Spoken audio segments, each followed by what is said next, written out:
There are two different things going on here with the Democrats. The first is they are watching with terror as all the different sources of government money that has propped them up for the last 60 or 70 years, all of it is now being challenged by President Trump and by Elon Musk. I mean, this cuts at the very base of their coalition. And if they can't bribe people, if they can't act corruptly, if they can't take care of their friends, their entire coalition is going to collapse. Second, you have a very large part of the Democratic Party for whom the beliefs you were describing, transgenderism, for example, are religious beliefs. This is a secular religion. They can't unlock because they believe these things. They believe in an open border. They believe that there really is no such thing as America. They believe that it's really good to have millions of people flood into this country. It's really good to have people who don't have to work, that work requirements are inherently bad. All of these things are a semi-religious or religious belief system, and that's why they can't unlock.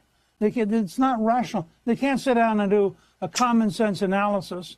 They're instead trapped into being for things that are profoundly unpopular with most Americans.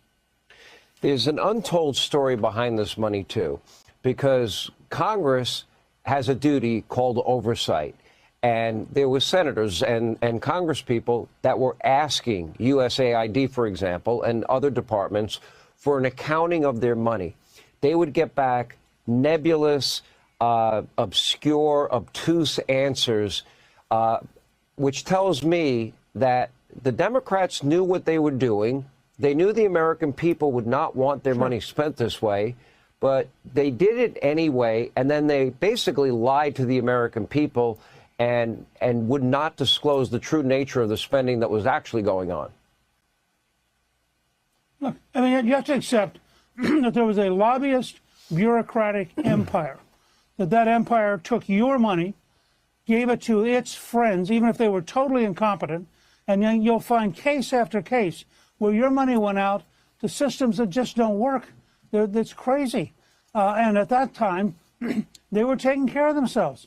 What makes President Trump potentially the most consequential president since Abraham Lincoln is the fact that he's taking a sledgehammer and he is pounding the establishment in a way that no one has since Franklin Roosevelt created it in the 1930s.